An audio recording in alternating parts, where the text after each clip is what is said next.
You see that man right there? That is Robert DeBarge Jr., aka Bobby DeBarge. He is very, very sick. And you see that white man right there? That's Robert DeBarge Sr., Bobby's father.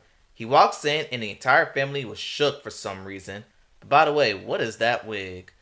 Anyway, Robert walks in to see his son, and according to the family, this was his way of making peace. Bobby then talks to his wife Terry and asks to start over. I wish I could start over. I know. I just want to start over. I know. But it was at this moment where Bobby begins to shut down. You're probably wondering how he gotten himself in this situation. Well, stay tuned to find out. Before we begin, if you want to see music bios or more good videos like this, hit the subscribe button. Also, I've started a Patreon account. On here you get more copyrighted material and they'll be uploaded 48 hours prior to YouTube. If you want to support or visit, link is in the description. And without further ado, on to our feature presentation.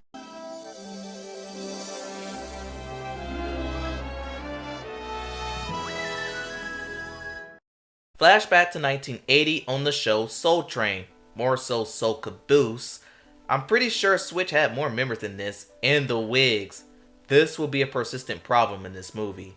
After the show on Soul Caboose, Bobby snorts up, smokes up, and then shoots up. He is so high, his brother Tommy has to remind him of a meeting they have with the rest of Switch. Greg, played by Mr. Flintstone, calls out Bobby. Yes, it does matter. This is not the Bobby DeBarge show featuring Switch. It's not? We go on stage as a group.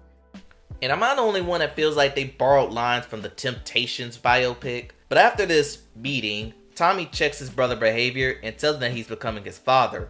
We then get a flashback of Bobby in a dress, and that was punishment for him being a sissy. Moving on, the DeBarge family flies into LA to record their demo. Greg is in disgust because if Bobby gets his attention to his singing siblings, his stint with Switch could be ending. We get another flashback of the DeBarges singing to the disgust of Robert. He then takes older sister Bunny and he S.A. her. Present day, we arrive at the mansion of Berry Gordy. Nah, that ain't no Berry Gordy. That's Sir Lucius Leftfoot. That's My Baby Drama Mama Don't Like Me. And you expect me to believe that this is Berry Gordy? You're better off getting a wino on the street to play Berry Gordy. You just don't do that to Big Boy. Anyway, Jermaine tells his father-in-law about the DeBarges and asks an audition for them, which he accepts. At a party, Elle is singing and playing the piano, and he's doing the thing light skins do. Girl, yeah, I know you. Them other brothers temporary, yeah, they blow through.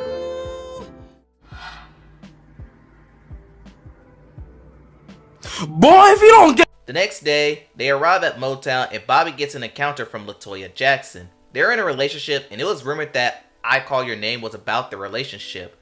After this, DeBarge auditioned in front of Big Boy and signs them to Motown. At a club, Bobby encounters his younger brother James and he isn't keen on seeing his brother, but he brings James to meet LaToya and Miss Nasty, and James gets the googly eye effect for Janet. It is announced that Bobby got a solo deal with Motown, and Greg is pissed because he knew that this was going to happen all along, but is now relieved that he doesn't have to babysit and hide Bobby and Tommy's problems. Actually, I'm relieved because now I don't have to babysit a bunch of dope fiends.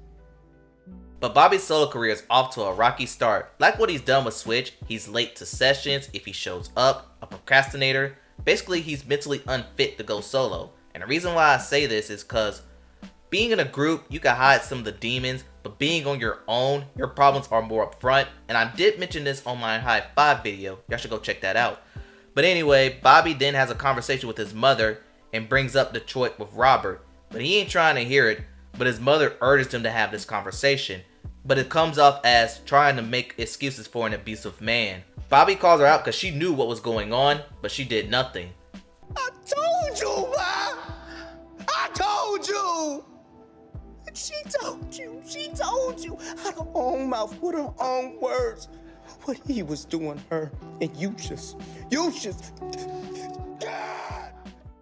They then get another flashback. This time, Mama DeBarge confronts Robert about the activities he put Bunny through. Jermaine then confronts Bobby about his drug problem and tells him that LaToya is moving on.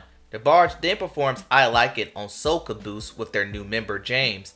And let me ask you this, does this look like Randy to you? They really gave him the light skin treatment. But after the show on Soul Caboose, James is again approached by Bobby. But just like with Bobby and his mother, James confronts Bobby about his abuse. We then get another flashback.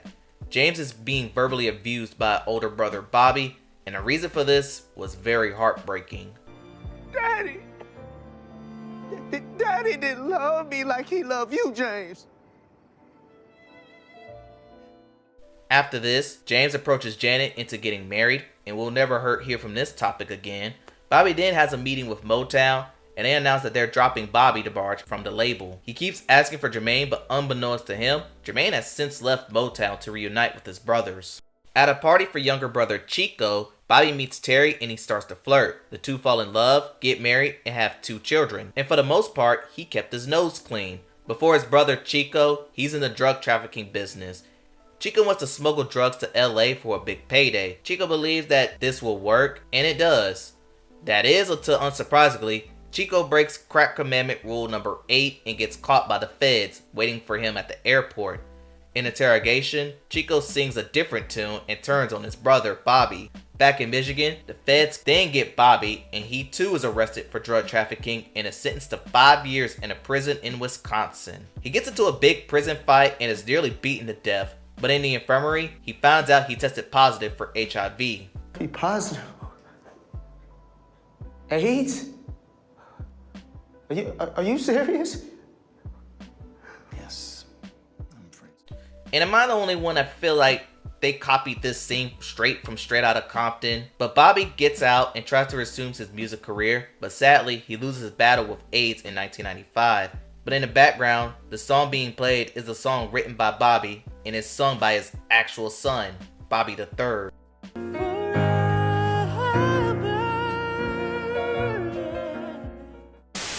But in the end, I want my 90 minutes back. This movie was pretty bad, and I don't know why my subscribers have begged me to do this, and I wish they didn't. But let me start with the problem, the budget. This is a made-for-TV movie, Lifetime-esque, and you can tell how limited the movie was. Just look at their wigs. The wigs were very distracting in this film. Then there's the pacing. We didn't get to know Switch, we didn't know how they got started, or let alone how Bobby's drug problem began. TV One just said, yeah, we don't have the budget, this is where we're starting. I felt like they tried to cram the DeBarge story into a movie made for Bobby. Also, I really wanted to know the era where he actually joins DeBarge. Felt like we didn't get the full details on how Bobby and Chico ran their operation, so on and so forth. And for the flashbacks, I get what they were trying to do. They try to show how hard it is for the family to move on from the trauma from their father. But I think the thing that bothered me the most from this movie was the subliminal plagiarism.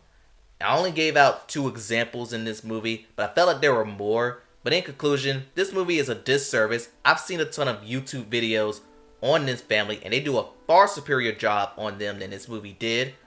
Major disappointment that I can't recommend. And that concludes the Bobby DeBarge movie recap. Tell me what y'all think in the comments below. I'm sorry I came off very negative, but when a movie's this bad, that's how things come out. But anyway, if you want to like, comment, subscribe to the channel, you're free to do that. Thanks for watching, and I'll see you next time.